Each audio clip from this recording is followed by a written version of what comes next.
Coming up, a dispute at Auburn over the offense? We'll find out and tell you about a big addition for LSU. It's all on the way next, right here on SEC Country Live.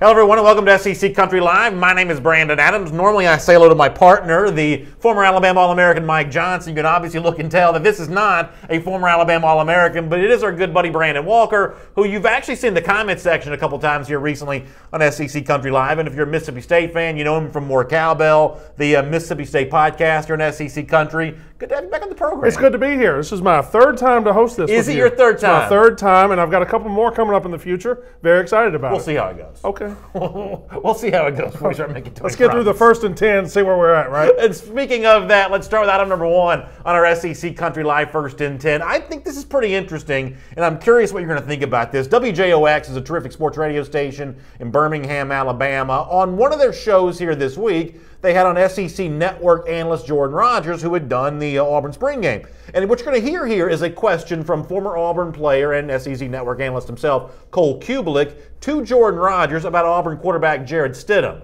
Listen to the word that Jordan Rogers, himself a former SEC quarterback, uses to describe Stidham here. Frustrated a year ago with the Auburn offense? How does this make you feel if you're an Auburn fan? Let's decide. Here's the audio from WJOX. You mentioned a little more time at the line of scrimmage for Jarrett to do different things. Is that something that the coaching staff told you last weekend when you were covering the A-Day game that they want to sort of emphasize this season? Yeah, and I'm not sure where it started, but if I had to guess, I think that's something that Jarrett Stidham was very, very frustrated at last year, not having the ability to have more freedom at the line of scrimmage. Now, can you blame Chip Lindsey and Gus Malzahn? You got a quarterback that came from a very simple offense at Baylor, first time in the SEC. Yeah, you're not going to hand over those reins right away, but midway through the season, I think Jarrett Stidham was ready for some more leash at the line of scrimmage. I don't think he was given the opportunity as much as he would like to. Now, I do believe that played into Jarrett Stidham's really hesitancy or just questioning whether he should go to the NFL or not. I think in his heart of hearts, he knew he wanted to come back, but also he, I think, felt like he wanted more freedom and wasn't sure if he was going to get it. That's a conversation that Gus Malzahn, Chip Lindsey, and Jarrett Stidham all had sitting down together, that this offense is going to look different. He was going to get more time and freedom at the line of scrimmage. Those guarantees and that conversation, I think, really played into Jarrett Stidham's decision to come back to college. Even though I don't think it would have been the best move, he will be an NFL quarterback at some point. He has the tools. I think he needs more time. I really think that was part of his decision, is having that conversation with his two coaches that'll be pulling strings on the offense. And I think they're all in a place where they're comfortable allowing him to do that. Heard two words there that, if I'm an Auburn fan, make me nervous. That Jarrett Stidham was frustrated a year ago and hesitant about returning in 2018. Now, whether he's hesitant or not, he ultimately did, but this is not the first time questions have come up about the Auburn offense here during the offseason. To find out that Stidham felt like he was handcuffed a year ago, I don't think that Jordan Rogers is just going to make this up out of thin air. He's obviously getting this from somewhere, and wherever he's getting this from, if I'm an Auburn fan, I'm not telling you it's a cataclysmic disaster, but it is at least some cause for concern, is it not? I think it could be some cause for concern because it seemed like from the outside everything was good. Everything was great with Jarrett Stidham in Auburn. He comes back this year, and you think for him being there another year, they're going to be that much better. But it seems to be, if you listen to this, that he needs to get more comfortable in the offense and he needs to gel with the coaching staff a little bit more. And after a year in the system, do you really need to be hearing that? Doesn't that surprise you? It does a little bit. And you say from the outside everything seemed to be fine. I think for the most part during the season that's probably true. But I can point to a game like LSU, which was the real outlier for Auburn all season long. You know, this was an Auburn team that played relatively solid, relatively consistent football for at least the final 2/3, 3/4 of the season. But that game at Baton Rouge, a place that Auburn hasn't won since 1999, was once again a really bad second half, especially a bad fourth quarter. That's a moment where it almost seemed like the old Auburn offense, the one that was in place before Chip Lindsey came in, it sort of reared its ugly head. So that's at least one example from Auburn in 2017 where maybe everything wasn't perfect. I don't know that's a game in which Stidham himself in particular felt sort of frustrated, but that's a game where a lot of Auburn fans were frustrated. I know as an outsider, as a fan of another school watching the Auburn offense, it's easy to always have this idea of this offense. Like Gus Malzahn, if he has the right quarterback, this offense is going to score 50 points a game. They're going to run for 400 yards. They're going to do everything perfect. And yeah, they had that game against LSU where they had that many problems and they had those issues, and they were up, what, 20-0 or 23, whatever you said. They were up big and lost. And now you see there might have been some cracks last year. Can those cracks exist this year for that offense? What I tie this into as well is, you may remember a couple days ago there was the piece at the Athletic, which is a sponsorship-based sports site. They had gotten an interview with Rhett Lashley, the former Auburn offensive coordinator at the end of 2016, actually got to do the play calling there for Auburn. He left, though, took the UConn job. That almost seemed like a step down, but for him it was more control. And what he explained in terms of his reason for leaving Auburn, what he told the Athletic was that Gus Malzahn's always going to want to be involved in the offense. So here's what you have here. You have this tug of war, allegedly, between Malzahn, whoever his offensive coordinator happens to be. I'm going to assume that Chip Lindsey's no different than Rhett Lashley when it comes to that. You have allegedly frustrated Jarrett Stidham, who is the best quarterback that Auburn's had on its campus since Cam Newton. If you look at the backups, Joey Gatewood, Malik Willis, the two guys that played at the A-Day game while Stidham's injured, neither of them are sort of worthy replacements. They're not SEC caliber starters right now. I think that Auburn's going to be fine. I think Auburn's likely a top 10 team, but if you're an Auburn fan, you want the soap opera stuff outside of your offense. It seems like there's too much soap opera connected to the Auburn offense here as of late. Here's my biggest thing. The last thing you want is drama with your quarterback, because I don't believe Auburn goes into the season with a home run hitter at running back. I don't think they go into the season with home run hitters at receiver that they've had in the past. So you have to have the quarterback who is in control, comfortable with the offense, comfortable with Gus Malzahn. If there's drama with the quarterback, which should be your most surefire position on this Auburn offense, that might be signs of some problems. Let me hit some comments here for a moment. Rich Olenek in the comment section on Facebook says that Jarrett Stidham is going to be even more frustrated this year after another year with Gus Malzahn. But the flip side of this comes from Marsha Bauer-Sisson, who says that Gus Malzahn has said that he has more freedom, meaning Jarrett Stidham, than most other quarterbacks do. I don't know if that's in reference to most quarterbacks that Malzahn has had or most quarterbacks in the SEC, but if that's an accurate quote from Gus Malzahn, what would worry me once again if I'm an Auburn fan is it seems to be running, counterintuitive to what Jarrett Stidham said a moment ago. Remember, this was an Auburn offense that, if you want to go back to the 2016 season, there were some pieces in AL.com that said that, maybe one of the reasons that Rhett Lashley was given the play calling duties was to potentially scapegoat him at the end of the year so that Malzahn can maybe hold on to his job for 2017. It seems like all the drama around the Auburn program has a tendency to sort of be on that offensive side of the football. This obviously defense is going to be fine. Ultimately, in 2018, I still think Auburn's a top 10 team. But I don't like, on WJOX hearing from an analyst that the quarterback, who is sort of an elite, former five-star recruit, future NFL quarterback, that he felt frustrated in 2017. Auburn is the third or fourth best team in the SEC entering 2018. Now, they can go up or down, whatever, I don't care.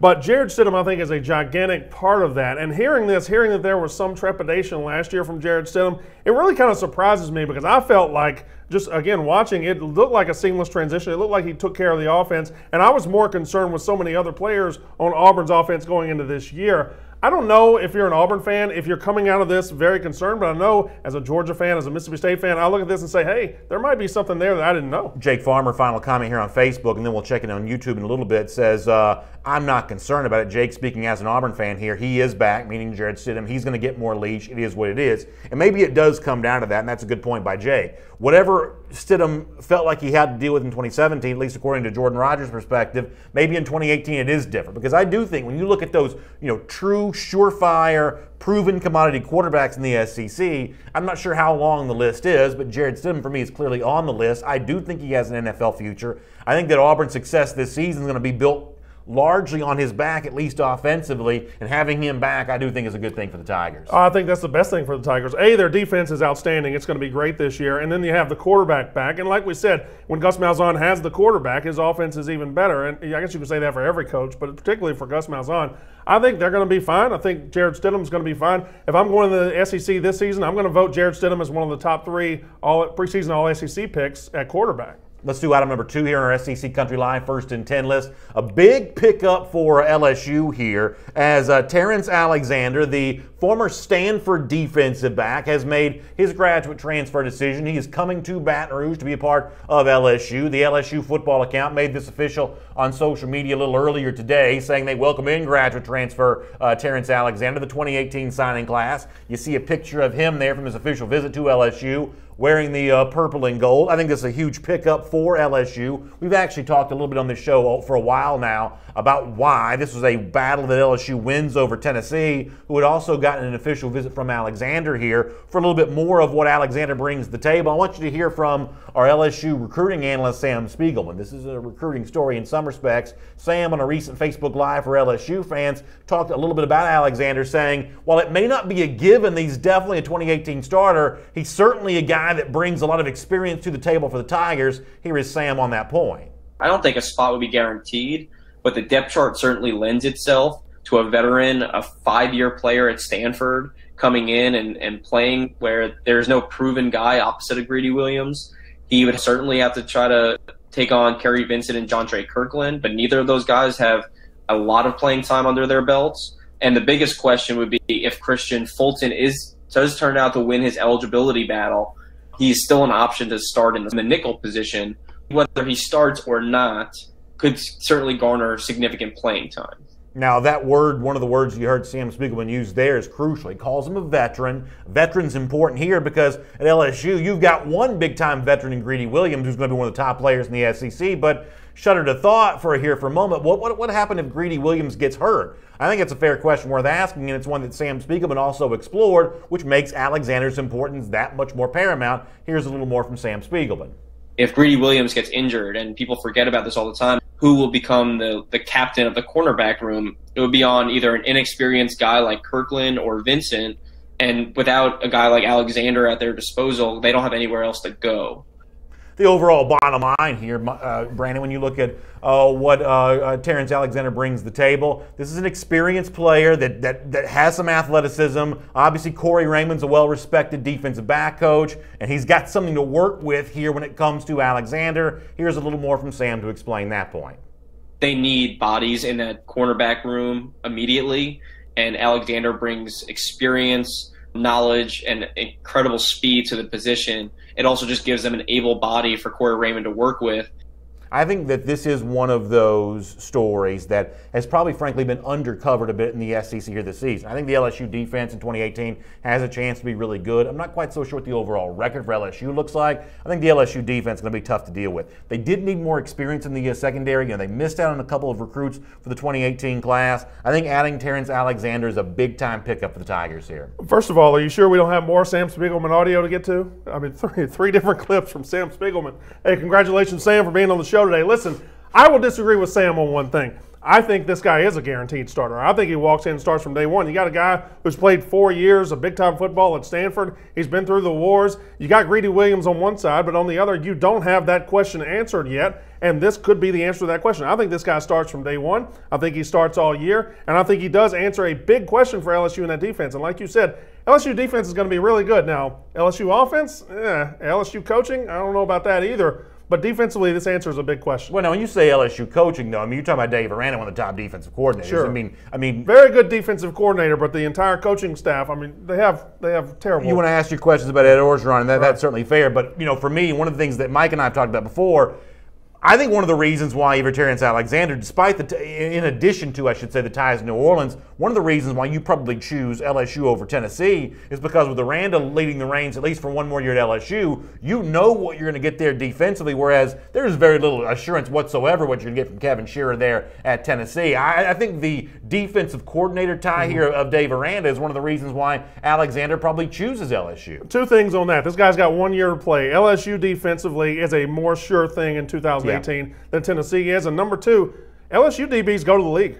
LSU DBs Yeah, for sure. go to the NFL, and if you get in that system, you're probably going to the NFL. So I don't blame him for picking LSU, and I think he does, again, answer so many questions for Pretty Tony on Facebook says it does LSU no good to have another all-star on defense. We need a quarterback to to stop the turnovers, the 4 and outs, the points, so we can be in the championship talk every year like the good old days. Go Tigers. Obviously, that's the thing that LSU fans are the most concerned about. But this is sort of like that phrase you hear around the NFL draft this time of year. Best player available. Sometimes you grab the player you can get, and you want to make sure you have the insurance policy to stay good on the side of the ball that you generally depend on. LSU needs this guy. Not as much as a quarterback, I'll grant you that, but you could get him. You reached out and got him, and there's really no downside for LSU on this. None whatsoever. He was out there. He's a New Orleans kid. I mean, it's not like you're getting somebody that's coming from Seattle, Washington, or somewhere else. He's a New Orleans kid. It makes sense. And he's going to be, I think, a day one starter. Even if he's not a starter, still going to play a lot of valuable minutes at LSU.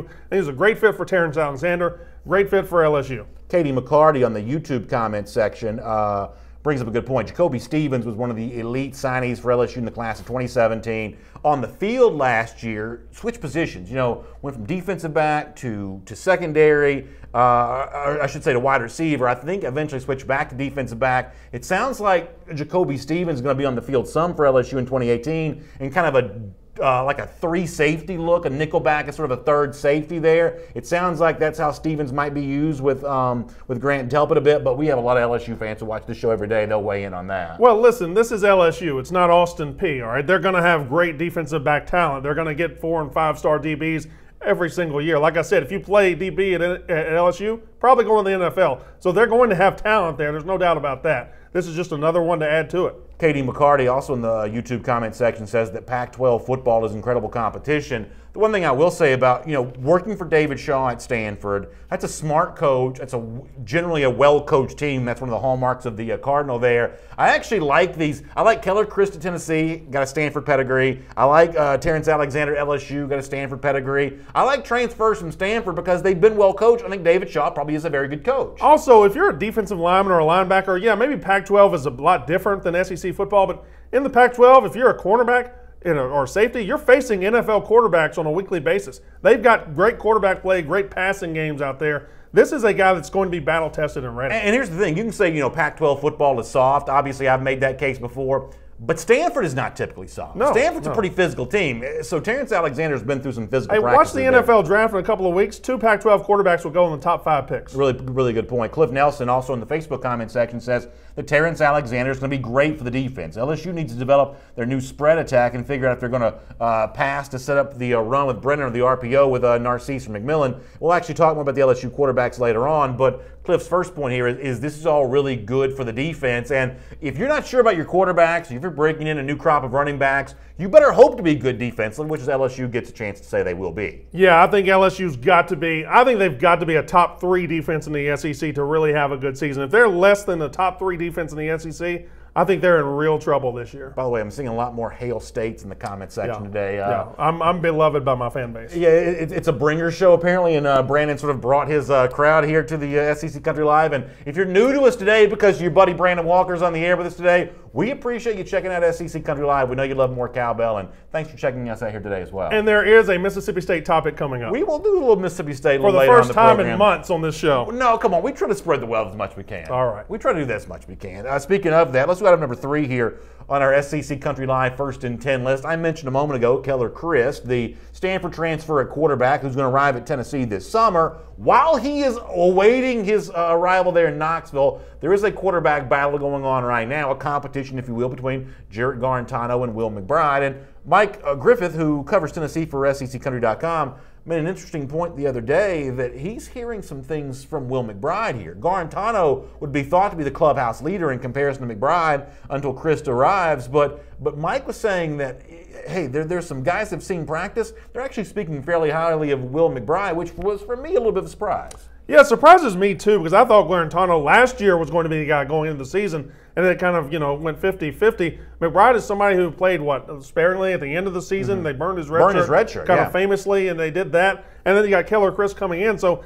I really, in my mind, put Will McBride, kind of, I won't say out to pasture, but when I'm talking about the Tennessee quarterbacks, he's not the first name. But Mike, listen, Mike knows what's going on in Tennessee. Yeah. If he says Will McBride is turning heads, and that's probably happening. Well, the one thing that Jeremy Pruitt said this week when it comes to Will McBride, when it comes to Jerry Garantano, there's one thing he wants to see more from both of them. And it's not about the physical characteristics, it's about the demeanor, what you show from an attitude perspective during practice. I thought this was very candid from Jeremy Pruitt and pretty interesting too. Here is Pruitt on the subject of his quarterbacks.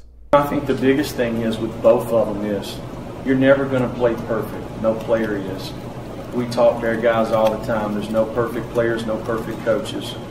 You got to be able to play the next play. You know, if you throw a 60-yard touchdown, what you going to do the next snap? If you turn the ball over, if you don't make the right check, you play very poorly in the first quarter, is that going to affect how you play the next 3 quarters? You know, to me, the biggest thing about playing quarterback, how do you affect your teammates? At the end of the day, the bottom line is we want to take the football and go put it in the end zone. So you got to get all 11 guys. Some guys have a way about them. They can get the other guys to play at their best. I think that's things that make, you know, probably the best quarterbacks who's ever played. That's what separates them. You know, all quarterbacks, they wouldn't be playing a position if they didn't have arm talent. It's a blessing if they have foot talent, which both of these guys do. Both guys are smart. They're good competitors. But the key of the drill is hey, who's going to get the other guys to let's go and play at their best? A couple things strike me about what Pruitt has to say there. First of all, it is eerily reminiscent of something that Dan Mullen said the other day about his quarterback situation, about, you know, not letting the last play define how you feel about the next play. Kind of ironic here that the brand new coach of Florida, the brand new coach at Tennessee, Mullen and Pruitt here, almost saying the same things about their quarterbacks. And also, I know this may be unfair, but hearing Pruitt describe the demeanor he wants from his quarterbacks, can't help but think about the bad body language that Jerry Garantano showed last season against Georgia Tech. You know, this would seem to have been an issue for him in the past. Well, do you know why they're both sounding the same, Dan Mullen and Jeremy Pruitt? Because neither one have found their quarterback yet. Neither one has a quarterback on campus, at least to this point, that he is real comfortable with putting out there and saying, you know, this guy did this did this. They're both trying to find that guy. And I just love hearing Jeremy Pruitt talk. For a Tennessee fan, after listening to Butch Jones and his press conferences for the last couple of years, it has to be refreshing. Jeremy Pruitt really does talk candidly. Yeah. And I like his press conference. He sounded like somebody at the Tuscaloosa County Co-op talking about the price of corn or something. I mean, it really does just sound like somebody you can sit on the back porch with and talk what football. You're saying, too, is it's a lot more specific than you got from Butch Jones, who sort of spoke in generalities and never seemed to really address a particular subject. With Pruitt, he's sort of taking that quarterback situation head on there. It feels like he's being 100% honest all the time. And that is something that I'm not sure Tennessee fans have really gotten over the last couple of years. I don't know if Pruitt's going to succeed. I like his demeanor. I like Jeremy Pruitt at Tennessee. Jamie Bailey says, I think this Tennessee quarterback room is a mess. It very well might be. Teresa Stewart says, she's a big Tennessee fan. She says, we need a Peyton Manning or a T. Martin for sure. And maybe that's part of the problem here, that the legacy of Tennessee quarterback is pretty good. You think about the all-time great Peyton Manning, a national championship quarterback T. Martin, but even guys like, you know, Casey Clausen and quarterbacks like that had success there. If you're Will McBride, if you're Jarrett Garantano, you got a lot to live up to. It's hard to be an SEC quarterback, especially at a place like Tennessee that's starved for success. Maybe that's where, if it truly is a negative demeanor, maybe that's where that's kind of coming from a bit, is that the weight of expectations may just be too heavy for these two guys. Well, there's one more thing you're not talking about. There's you got two. I'm going against you. You're Jarrett Garantano. I'm Will McBride, and we're battling against each other in the spring, and we're trying to get that spot. But guess what? In August or in the summer, Keller Christ is coming in. He might take that spot. Yeah. So we're fighting with each other, and it might not amount to a hill of beans come August. Yeah, the point I kind of compared this to yesterday was it's almost like a tournament where you've got Keller Christ who's got to buy into the finals, whereas these two guys have got to battle it out in the semifinals. That does add an extra layer of pressure to this. I think you're exactly right. Keller Christ is like the final video game boss here on the first level of these quarterbacks trying to get through this, and then they got to face him in August.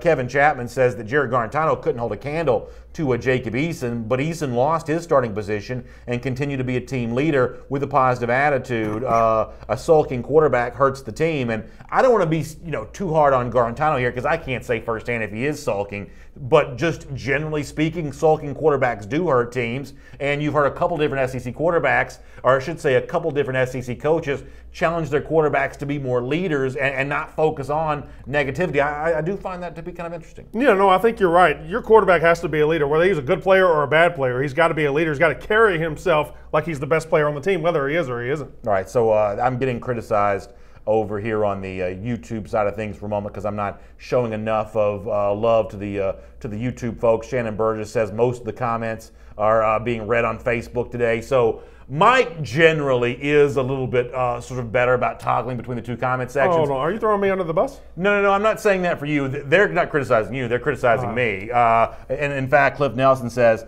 the reason why no one's reading YouTube comments is because Mike's not here today. He loves us. BA treats us like stepchildren. I don't know if y'all realize this. I got a lot of balls in the air right here. I'm trying to toggle between a lot of different things, between just keeping the show between the tracks. But I will definitely try to do more Facebook comments. YouTube. Yeah, YouTube comments. Thank you. Morgan Recton, by the way, on YouTube says that he can't stick around. Have a good show. Go Gators. Morgan, we appreciate you checking in. Some of you are always good about doing that. You only have 5 or 10 minutes, but you stop by for a few minutes to say hello to us. We certainly appreciate that. Stop by when you can here. We're glad to have you on the program today. And I certainly look forward to plenty more of your comments on both YouTube and Facebook. Let me pop over and do item number 4, though, here on our SEC Country Live First and 10 list. And this Iron Bowl rivalry, which we kind of talked about yesterday, the response to Daniel Carlson, the former Auburn kicker who bragged about being state champs on the Feinbaum show. Some of the people who saw the interview said maybe they got taken out of context a little bit. But a couple former Alabama linebackers or a current Alabama linebacker bothered by that just a little bit. Sean Deion Hamilton, Lindell Mack Wilson, they all kind of weighed in on that. And now Alabama, the official account, has sort of weighed in too here. Let me show you what they tweeted out here yesterday about this. So it was the original Feinbaum tweet with Daniel Carlson saying they were state champions.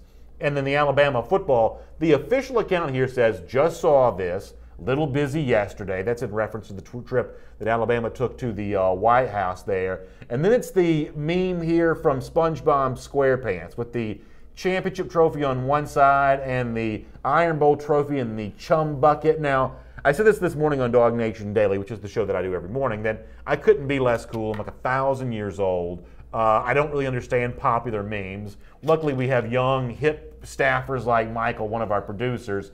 So, Michael, explain this meme to me, please. So, this meme is from SpongeBob, obviously, and SpongeBob works at the Krusty Krab, which is on the left, and that's like the top alpha restaurant.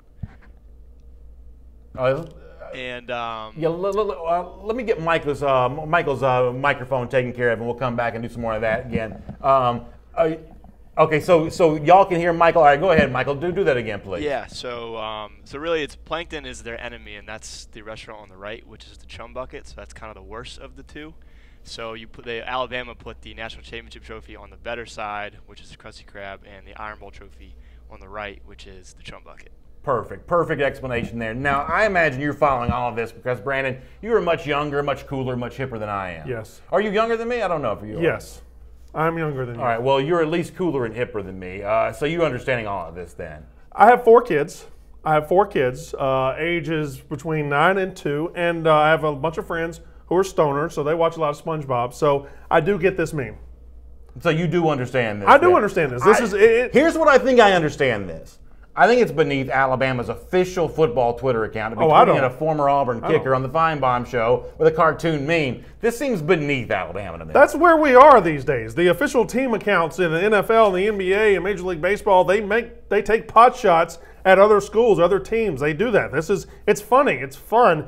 Sports are fun, so I don't mind this. But when you throw the Iron Bowl trophy in the chum bucket, aren't you eventually throwing a trophy in the chum bucket that later on you're going to want to be proud of winning? Because I got news for you. Alabama's won a lot of national championships. They don't win it every single year. And when you don't, that Iron Bowl trophy starts to mean something, and they just toss it into the chum bucket. I still think comparatively every year, Alabama's going to say the national championship trophy is here and the Iron Bowl trophy is here. Even when this is all they got, they still wanted to get here, so it's always going to be superior. Although we can acknowledge, just like politics or anything else, if the results were reversed, if Auburn was the reigning national champion, Alabama's the Iron Bowl champion, that's the side they'd be arguing. Here's what I don't get. If you're a football player that plays at a program that wants to win the SEC and wants to win national titles every year, which is what Auburn is, why are you bragging about being state champs? Why are you bragging about being state champs? I see this completely differently. I feel like if you've got the head-to-head win against Alabama, you have a right to brag about it. And I'm not telling you it's but you didn't win anything. You didn't win anything. You won head-to-head. You won head-to-head. You have a win over them, but they went and won the national championship. Yeah, but I don't think winning the national championship disqualifies Auburn of some bragging rights here. I think it takes a little bit of it away. I don't, because you know how this works. You know, this is like Thanksgiving table. This is brother on one side, brother on the other. Different fan bases, different schools, whatever. I don't think, hey, we're the reigning national champion. Right. I don't think that's necessarily the argument ender, conversation stopper that Alabama fans wanted to be. I just don't. I think Auburn fans are well within their rights to brag about winning the head-to-head matchup. And you know what? If it didn't bother Alabama, you wouldn't have the official Twitter account tweeting out juvenile SpongeBob SquarePants memes. I don't know. If I took a girl from somebody and he ended up dating a supermodel after that, I don't think I can make fun of him for the girl I took because he's dating a supermodel now. Yeah, I'm not sure that analogy works out quite as well. By the way, perfectly. Hardwired to Self-Destruction, the YouTube comment section says that Mike Johnson, who'll be back on Monday, is a better multitasker than me. If y'all only knew how many balls in the air I have during the show. Do you want me to get on the YouTube comments? Mike Johnson sits here and just responds back and plays in the computer half the time. I'm the one doing the real work. Do you want me to get on the YouTube comments? I can do it. Yeah, you know what? Give it a shot. I'm Brandon Walker. I know how to do this. See how it goes. Let me get a couple Facebook comments here as well. We'll pull these up. James Perkins says, "BA, when Georgia wins a national championship, you'll understand." Yes, I know. It's been a million years since Georgia won a national championship. Rick Keene says, "Until you can beat UCF, you shouldn't brag about anything." Now, I do partially agree with Rick on this, that the bragging of the Iron Bowl win for Auburn, we actually mentioned this yesterday, but bragging about the Iron Bowl win would be a little easier to pull off had Auburn actually, beaten mid-major team like UCF. Right. Iron Bowl bragging rights are somewhat muted by the Auburn loss to UCF, but not necessarily muted because Alabama went on to beat Georgia. But what you're saying, if you're Auburn, is our greatest accomplishment was beating you, and then Alabama can come back and say, well, our greatest accomplishment was beating everybody, being the national champion over the whole country. So you beating us didn't mean anything. And Sam Spunkmeyer brings up an interesting point. He says, BA, then can UGA stop running their mouths about winning the SEC if they lost the national championship? Y'all see what shirt I'm wearing. I'm a Georgia fan. I also think that Georgia's bragging rights as SEC champions are not completely muted either because Alabama's the reigning national champion. I think there's a yeah but to this conversation.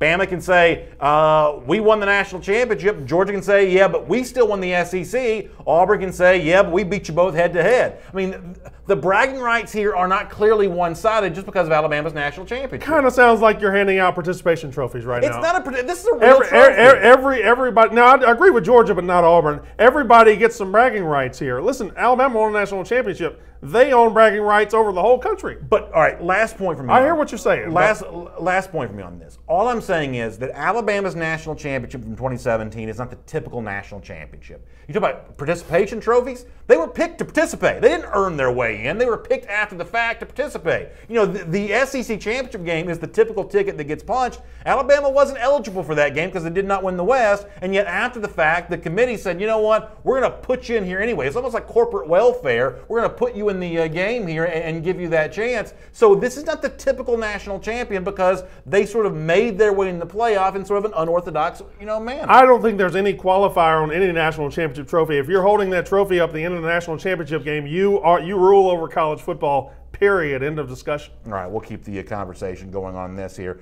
on SEC Country Live. For now, let me move on to item number 5 here on our SEC Country Live 1st and 10. And one of the, I think, very interesting figures for the 2018 season is going to be Florida running back Jordan Scarlett. We know the Gators need some offensive help, and we know that Scarlett, back when he played in 2016, was a big-time contributor for Florida, maybe this close to having a breakout season. Maybe that breakout for him was going to come in 2017. Did not happen, though, because of small field issues. Well, now he's back, and it sounds like Jordan Scarlett, when he met with the media this week, is enjoying being back on the football field again and a part of the Gator program once again. Here is Scarlett on that subject. It feels great, to be back out here in the swing of things, especially with my teammates. I missed those guys a lot the past season, and I'm just grateful to be back out here. So grateful to be back on the field is Scarlett, but what was he doing while he was away from football? Here's where Scarlett gives you a dose of honesty. Here's Jordan Scarlett again. It was very difficult, a tough time for me, considering how much I care and love about football. And, it was just a time for me to sit back and reflect on life, and it was a big learning lesson also. So reflect on life, thinking about some lessons learned. What exactly were those lessons? More from Scarlett to explain. I just learned that I can't take the game for granted. I realized in that whole time that I obviously was taking the game for granted when I made that mistake, and I will never do it again.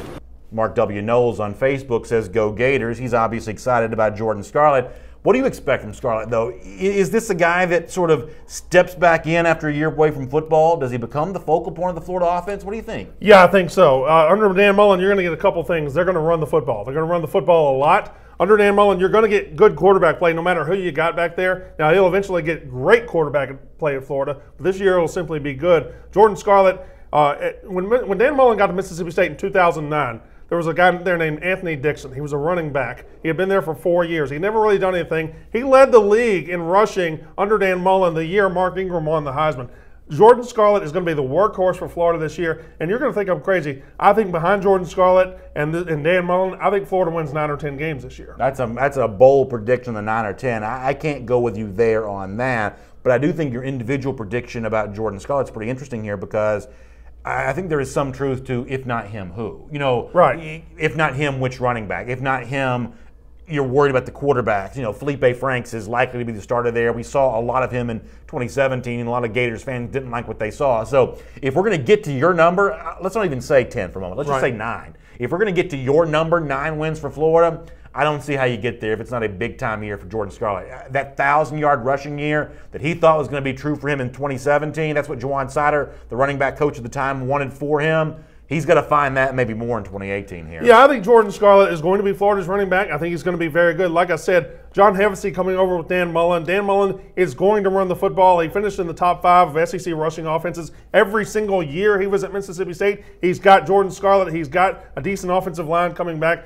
They are going to run the football. They're going to run it well, and Jordan Scarlett will be the beneficiary of that. Boy, I tell you what, these Florida fans are loving you right now because they don't typically hear that kind of positive talk. I don't want to be that positive. I mean, Dan Mullen left Mississippi State. I'm a Mississippi State guy, but I'm just looking at it like.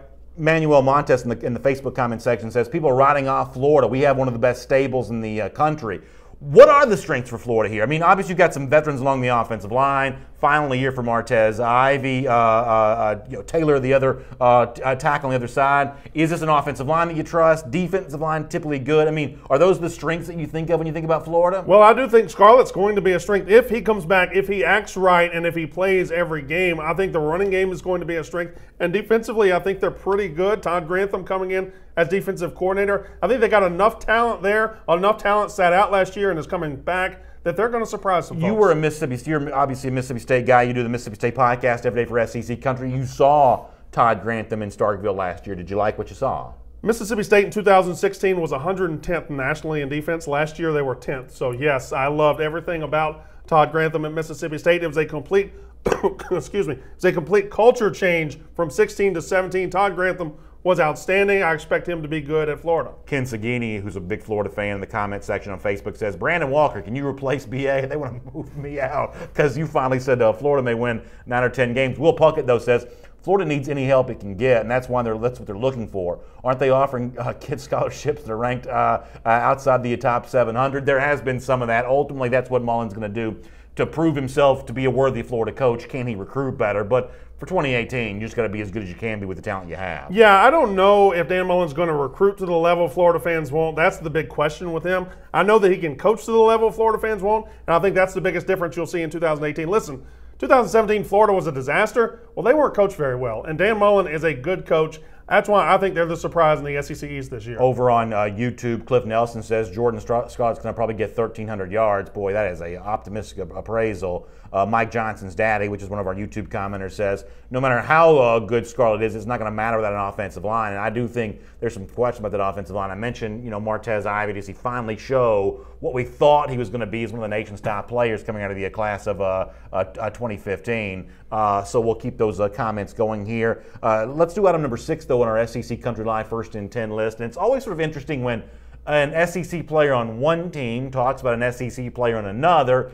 for the case of LSU, maybe some wishful thinking here as the Tigers look for a starting quarterback here for 2018. Obviously, we saw a new starter at Georgia, a true freshman, Jake Fromm, break through in a big way and have a great year a season ago. And obviously, LSU fans would love for their quarterback to follow in that footsteps here in 2018. Maybe it could be Miles Brennan. Brennan, when he spoke to the media this week, who I think eventually is going to win that starting job, Brennan talked about the fact that, you know what, he saw some good things from Jake Fromm last season, and patterning him his game after Fromm, maybe not such a bad idea. Here is Miles Brennan on that.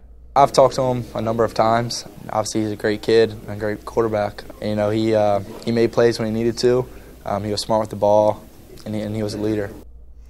Is it realistic to say that Miles Brennan could be for LSU in 2018 what Jake Fromm was for Georgia in 2017? Oh, absolutely not. Not even close. Listen, Miles Brennan can be great. He can be whatever, but unless he has Nick Chubb and Sony Michel coming over there and having a clone of them, LSU's offense has got a long way to go. I don't think Miles Brennan can come even close to what Jake Fromm did at Georgia. It is interesting, though, when you think about what LSU wants to be offensively, at least the whispers that we're hearing, and these are more than just whispers. I mean, Ed Orgeron's gone on the record as saying, we want to be 50-50 run-pass, which seems like a big change for what LSU has been. We know that while Jake Fromm may have had Nick Chubb and Sony Michel as running backs at Georgia, right, the stable of wide receivers at LSU should be better than what Fromm enjoyed at Georgia a season ago. Terrence Alexander, Terrence Marshall, former 5-star prospect. Jamar Chase, a very high 4-star prospect. The transfer from Texas Tech as well. It's a better stable of wide receivers for who I'm going to presume to be the starter in Brennan than Jake Fromm had at Georgia. I think you might be making too big of an assumption there. I mean, Georgia's wide receiver core wasn't that great last year, but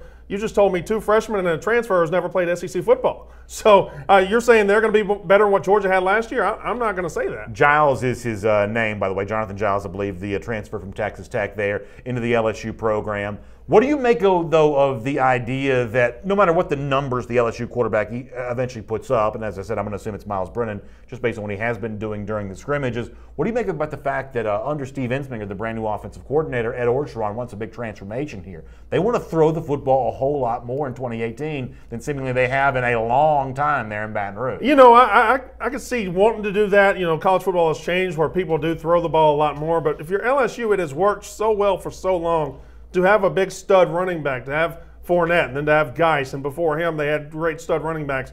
It's worked so well for so long. I just don't understand the need to go to this passing offense, especially when, like you said, you don't have proven wide receivers yet. I don't have high hopes for LSU's offense this year at all. I think it's a disaster in the making. Wow. I do. I think LSU's a 6-6 team. Yeah, I mean, I think that the LSU program could have some issues. Obviously, we have a lot of LSU folks who watch the show every single day. We've kind of gone round and round, back and forth about that. I'm not so sure that the transformation to a new style is a bad idea. This is something LSU fans have been calling for a while, and maybe Miles Brennan's the guy to do that. As far as the comparison between he and Jake Fromm, one of the things that Brennan told the media this week is that he and Fromm are actually pretty good friends. Here's a little more from Miles Brennan on that subject. We're both big hunters, so that's most of the time how the conversation would start. But, you know, after games, you know, I'd congratulate him and vice versa. And we talk about, I know when we played Mississippi State, they were playing them the next week, so we were just kind of going back on what State's defense was like. So him and I have a good relationship. So he had said that he and Fromm are pretty good friends, both hunters, and maybe a little bit of extra intel for Jake Fromm. First SEC start coming against Mississippi State, talking to a quarterback who had seen them a little earlier. Maybe get a little extra intel on Mississippi State there. Well, listen, I watched the LSU game where State won by 30, and I don't know what he told Jake Fromm, but whatever it was, worked, because I went to Athens for that game, and that was about as depressing a football game as I've attended in quite some time. Erica Allen on the YouTube comment section upset with the comparison I made between the Georgia wide receivers and the LSU wide receivers. Listen, the LSU wide receiver's been good for quite some time. I mean, Terrence Marshall was a 5-star guy that everybody wanted. I mean, look, I'm not high on LSU for this season, but let's not act like that they're going to be, you know, incredibly weak at wide receiver. There's a bunch of 5-stars that everybody wants, but until they play SEC football, what does it matter? I mean, I understand he's a 5-star everybody wanted, And he's a big-time 5-star, but you can't say he's going to be better than what they had last year or better than this guy over here, this guy over here. He's never played SEC football. But you would agree, though, that the raw talent is generally something that you're going to bet on here, especially when you're talking about it's not just Marshall, it's Jamar Chase. I mean, this is a pretty talented crew. LSU has a history of producing great wide receivers, and I don't expect that to go away anytime soon. I mean, Terrence Marshall is a 5-star, like you said, and Jamar Chase is what he is.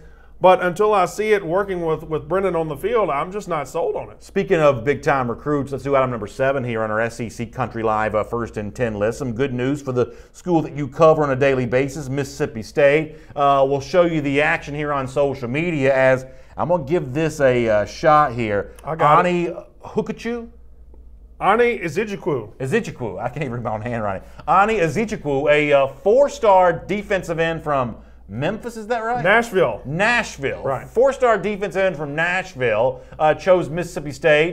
This is the screen grab from the action here. The Hail State committed there and then made it official with a video courtesy of National Playmakers Academy. Here is, give me that name one more time. Ani Ezechukwu. Here is Ezechukwu. That's right, close enough. Making it official on video. Take a look at this. I would like to say thanks to all the coaches and all the schools that recruit me. I'm so grateful, but at the end of it, I got to go make my decision and go to one school. And right now, I'm fully committed to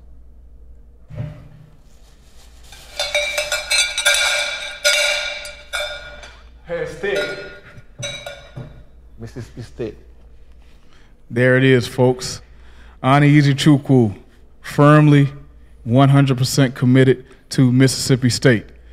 I feel like my guy at the end gave me a different pronunciation than you gave me. Ezechukwu? Yeah, so that's fine. That's close enough. So I gotta tell you, love this video. I love how like the laid-back, mellow vibe leads into the cowbell there at the end. That's actually a pretty cool video from Ezechukwu. I love the name Buck Fitzgerald. If I were starting out in Hollywood, Buck Fitzgerald would be my name as an actor. But listen, is that what the host name was? Yes. Okay. His cowbell ringing needs a lot of work. His cowbell ring was not strong. You don't do just one, you do a bunch. So his cowbell ring needs a lot of work. But what stands out on that video to me is a Mississippi State hat between an Ohio State hat and an Alabama hat. You haven't seen that much over the last 10 years for Mississippi State to get a guy with those hats on the table. What was the relationship here? Do you know? Was this a Joe Moorhead deal? How does this all come together? So Joe Moorhead has done well getting out of state 4 stars. He's got 3 in the last 9 days. But Tim Lukabu, the linebacker coach, you're laughing hysterically at something somebody said about me, I'm sure. Tim Lukabu, the linebackers coach, came from the 49ers, had a great relationship here, as did Bob Shoop, the former defensive coordinator of Tennessee. By the way, Trey Dukes brings up a good point in the comment section. Here's another 4-star player from the state of Tennessee that ends up going somewhere else. Jeremy Pruitt's border that he's trying to close around the state of Tennessee got some leaks at the moment. Now, I don't really know how much Tennessee was in on this guy. You know, different players, different programs have different evaluation standards, but boy, a lot of 4-star talent's going somewhere else besides Tennessee at the moment. You know, the biggest deal for Mississippi State is under Dan Mullen for 9 years, they got great out-of-state talent, but they got talent that was overlooked by other teams. They went into Louisiana and got Dak Prescott because LSU was slow to offer. They got Josh Robinson from Louisiana because LSU never offered. They got Preston Smith in Georgia. Georgia never offered. You got talent that was overlooked. Now Joe Moorhead's going in and getting talent that people want, that other big schools want. And that's a big deal for Mississippi State. All right, let's do item number, what number are we on? Number 8 here on our SEC Country Live First and 10th. So I got a question I want to ask you about this, but first let me set up the video. So a lot of programs right now, especially those with the new coaches, have their sort of Ministry of Information campaign. You could almost call it propaganda. A lot of videos that get put out on social media of how great things are going to be, and maybe you bring in somebody to sort of tout the new coach, including former great Tennessee quarterback Peyton Manning talking about brand new Vols coach Jeremy Pruitt. Let me let you watch a little bit of this video, but then I want to ask you a specific question about it. Take a look. We are honored and proud to have Coach Pruitt here at Rocky Top, and I've talked to him several times and just told him I'm pulling hard for him. Whatever resource I can be for him, I'm certainly glad to be, but I'm really excited about the staff he hired. I know our fans are excited, and looking forward to continuing to work hard and pulling hard for the Vols every single Saturday this fall. So that is former Tennessee quarterback Peyton Manning. But here's my question. All right. We have seen some of these, leaked emails and some of these, sort of whisper campaigns around Knoxville that Manning was aligned with his buddy Jimmy Haslam, the owner of the Cleveland Browns, and the guy that sort of flirted the idea of making Manning the president of the Browns. That's been a rumor that's been out there for a while. That Manning may have been in alignment with Haslam about the fact that Greg Schiano was the right coach for Tennessee. So here's the math equation. You've got Manning favoring Schiano. You've got Vols fans not favoring Schiano. What does that do for the relationship between Tennessee fans and Peyton Manning right now? The fact that they were at odds potentially on who the right coach for the program should have been. I don't think it does anything. I think there's certain players, certain legends at programs that I don't say they get out of jail free card, or I don't say they can do anything or say anything, but Peyton Manning in Knoxville can pretty much say anything he wants and still be welcome back in. Tim Tebow in Gainesville can pretty much say anything he wants and go on down the line at each SEC school. I don't think Peyton Manning aligning with Greg Schiano, because, he's obviously getting right behind Pruitt. He wanted Schiano, didn't get him, but he's still getting behind Pruitt. I don't see that there's any issue there. Yeah, listen, in the comment section, Justin Walthall says Peyton looks like he's reading a cue card. Yeah, I don't know if that was the most enthusiastic assessment of Jeremy Pruitt there, but nonetheless, that's what you want to see if a Vols fan, former great player, talking about your brand new coach. And I guess my issue here is there was so much bad blood going back to how the Greg Schiano situation was handled. And you hate the idea of an SEC program being sort of run like a puppeteer by one booster, almost the way that T. Boone Pickens runs the Oklahoma State program. It diminishes the caliber of an SEC program to say a guy like Jimmy Haslam could be pushing the buttons. Well, Manning and Haslam are supposedly friends here. That is kind of an issue, right? You have to rehabilitate that image a bit, don't you? Well, also it creates drama where a lot of other schools don't have drama. This Tennessee search was 100% drama, and I'm not sure that was to the betterment of Tennessee or Peyton Manning or Tennessee Vols, whatever you want to say. But ultimately, Peyton Manning is Tennessee. He is a Tennessee Vol for life, and he got on board, and maybe he wasn't enthusiastic, but I think all's well that ends well here. Jordy Mathis brings up a good point that when Greg Schiano was the option, Jeremy Pruitt wasn't really looked at as an option like then. So the two opinions are not necessarily mutually exclusive. You could have been for Schiano at one point, for Jeremy Pruitt now, because they weren't really considering Pruitt at the time. And I don't mind telling you, I was 100% on the side of Tennessee fans on this. I thought Schiano was the wrong choice for Tennessee. When you think about, two current defensive coordinators, at least based in 2017, Schiano at Ohio State, Jeremy Pruitt was at Alabama. I think that Tennessee's actually made the better hire between the two here. Yeah, like I said on the last comment, all's well that ends well. I think Jeremy Pruitt deserved a shot at Tennessee. I think Tennessee is better off with Jeremy Pruitt. He's been in the SEC. He's recruited down here. Greg Schiano would have been a fish out of water. Greg Schiano might be a great coach, might be a great American, might be a great human being. Greg Schiano in Tennessee just wasn't going to work, and they got Jeremy Pruitt, so all's well that ends well. Mike and Michelle Tankersley, Tennessee fan, says most embarrassing coaching search in history. I would agree with that. That's one of the reasons why they're trying to circle the wagons right now. By the way, let me go back to this comment. Somebody's chastising me for mispronunciation here. It is our buddy, where did this go? It's Justin Walthall. Walthall. Excuse me, Justin. Justin Walthall. I apologize for the mispronunciation there. Yeah, there it is. Justin Walthall there on Facebook.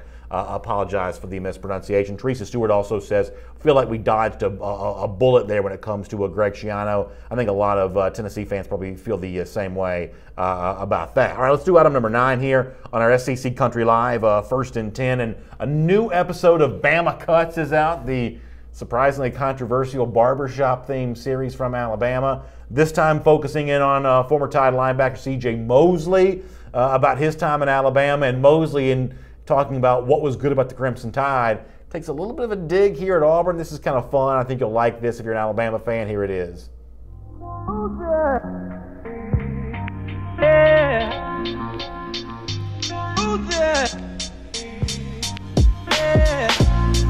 So it's coming up here in a minute. They show you this sort of cool barbershop vibe here.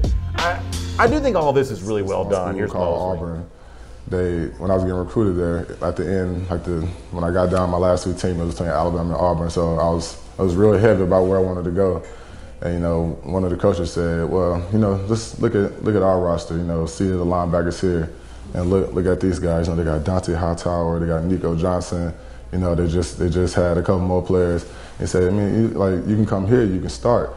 So unfortunately for him, that backfired. I was like, wow, like I don't want to go somewhere where they just give me a position. You know, I want to play with the best of the best. And obviously, Alabama definitely had some of the best players at linebacker. So I was like, well, if I can prove myself to, you know, start for Alabama with these type of players, you know, I can definitely make it. So that was another one of the key factors in me going. So you can't help but think that that particular quote itself, I mean, listen, I guess let me start with this. Do you think this works as a recruiting gimmick?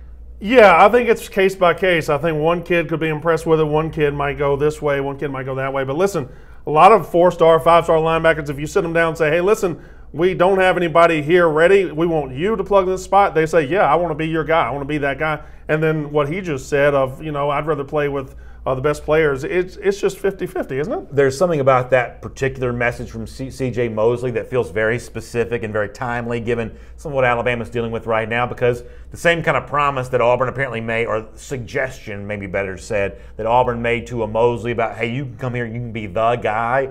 These are the same arguments that people are using against Alabama right now. It may have been what Jeremy Pruitt used with J.J. Peterson. Peterson from Colquitt County down in southwest Georgia goes to Tennessee instead of Alabama. That may have been part of that. You know, you can sort of maybe cite some other examples here as well where being a part of Alabama's depth becomes maybe not the world's best sell in the world when you can go be a star somewhere else. There is something about Mosley's message here. I'm not saying he was told to say that, but it's not a secret why that particular quote ends up being used by Alabama here. No, that's definitely Alabama's counter to the playing time argument. You know, come play with the best because you're one of the best. That's the message to these recruits. We want you to play with the best because we view you as one of the best. But again, I don't think that particular what Auburn did was really out of line. I don't think that was a bad recruiting pitch. I don't think so either. I think that's the smartest recruiting pitch. When you're recruiting against Alabama and they're in your state, and you say, listen, you'll just be another guy at Alabama, but you're going to be our star. That's a very valuable pitch. Yeah, I think absolutely true. And listen, we've never seen the SEC sort of recruiting landscape be quite as intense as it is right now, because for a while there was sort of, we talked about a leaky wall around Tennessee. There was definitely a leaky wall around the state of Georgia, that programs like Alabama and Auburn could come into Georgia and get as much as they want. Tennessee won a national championship in 1998 in large measure because it came into Georgia, and it got Cozy Coleman, and it got Deion Grant, and it got Jamal Lewis. And, you know, when you've got Georgia not locking down its state, there's plenty of players to go around for everybody else. But once Georgia starts getting more than its fair share of its own in-state players, all of a sudden the players in Alabama and the players in Tennessee, there's a premium on the elite talent because all of a sudden now there's not quite as much to go around anymore. You have got an elite recruiter now at Georgia. He's taking care of his business. You've got elite recruiters at both Auburn and Alabama taking care of their business. Dan Mullen in Florida, I don't know what he's going to do, but even at Tennessee, you got South Carolina. Will Muschamp can recruit. Every state seems to be locked down. It's the wild, wild west out there. Yeah, there's no doubt about that. It's going to be fun to kind of watch all of that play out here in the time to come. By the way, you want to look ahead to this weekend? Let's do that right now with item number 10 here on our SEC Country Live First and 10 list. There is a busy weekend of SEC spring games. Let me show you the schedule here for kind of what's going on. You got a game on Friday night, the Kentucky game. That's 6:30 p.m. Eastern Time. And then 3 games on Saturday. Missouri at 1 p.m., Florida at 3, Texas A&M at 5 p.m. You know, I don't know what jumps out to you as being interesting about these games. I guess it'll be the debut of the Derek Dooley offense there in Columbia, Missouri. That's somewhat interesting. I'm curious about the Florida game at 3 p.m. because, hey, we've heard a lot about Kyle Trask for this offseason. Truly pushing Felipe Franks? Well, if that's true, there'll be some evidence of that in Gainesville on Saturday. And Emory Jones, the big-time recruit as a freshman. That Florida game at 3 p.m. Eastern Time should be pretty interesting. To me, there's not much that can make a spring game interesting, but what makes a spring game really interesting is when a coach or an offense or something is making its debut. Dan Mullen's making his debut in the spring game in Florida, and Jimbo Fisher's making his debut in Texas A&M at 5 o'clock. So I think that is when the spring game gets exciting. That's when you're going to get the most fans showing up, and Florida has the added element of that we have no idea what they're going to do at quarterback. You mentioned the Texas A&M game, 5 p.m. Eastern Time on Saturday. You know, there are a lot of quarterback competitions going around the SEC, but most of these are, or at least some of these are, 2 unproven quarterbacks sort of hoping that they can find someone that can play competent football. In the case of Texas A&M, you may have 2 pretty good quarterbacks simply trying to find out who's better. Kellerman was a somewhat uber recruit a few years ago. Nick Starkel has played well before. That's actually a pretty fun quarterback competition. To see those 2 guys in live action on Saturday with a chance to work this fall with Jimbo Fisher, a proven coach of good quarterbacks, That Aggie spring game could be pretty fun, Could be very fun. I have no idea what to expect out of Texas A&M quarterbacks. Kellen Mond can run. He can throw a little bit. Nick Starkel can throw, and he played well towards the end of the season last season. If you asked me to name the Texas A&M starting quarterback for September, I'd have no idea which way to lean right now. All right, that's Brandon Walker, by the way, in the comment section a moment ago. Some folks showing you some love once again. That Landon Miles says Brandon Walker's the best guy at SEC Country. So good to have you here on SEC Country Live today, and good to have all of you with us here as well. And if you've watched before, you know we like to close the show the same way every day. We're always looking for champions of life. And today, well, it's a pretty cool move here by Alabama coach Nick Saban. A side of him you don't normally see, but it's for a very good cause. In honor of the research and the money being raised to fight a particular form of brain cancer, Nick Saban took a challenge. It's been around the internet here a little bit. It's the Sour Lemon Challenge. Take a look at Saban here doing kind of a cool thing for charity. Take a look at this. Aubrey, I'm honored to take this lemon face challenge for you. Okay, here it goes. Ooh. Look at that face. Our team is so proud to be a part of Aubrey's Army as you continue your fight and also your efforts in helping raise awareness for DIPG. I want you to know that you are in our thoughts and prayers, and we are behind you 100%. God bless you, and roll tide. So that's Nick Saban on that. I want to show you on your screen a couple ways you can find out more about DIPG that Saban was talking about. First of all, there's a website you can go to. It's Dana-Farber-BostonsChildren's.org. There's also a Facebook page that the Friends and Family of Aubrey have set up here, Aubrey's Army, Facebook.com/Aubrey's Army. And I guess there's really only one thing left for us to do here. Is this why Mike Johnson's not here today? Yeah, let's give this a try. We're going to give this a go? Just bite down on it? Yeah, let's give it a shot here. Oh my gosh. It's pretty sour. It's a lot juicier than I expected. It's pretty sour. Hey, thanks for being here on SEC Country Live. Great job by Alabama coach Nick Saban. Really shining a light on a very worthy cause there. I'm going to choke here, but y'all have a great weekend. Check out the podcast. If you're listening, you can't see me eating the lemon, but it was fun nonetheless. Apple Podcasts, Android devices. Share the show with your friends. We'll see you again Monday for another episode of SEC Country Live. Y'all have a great weekend.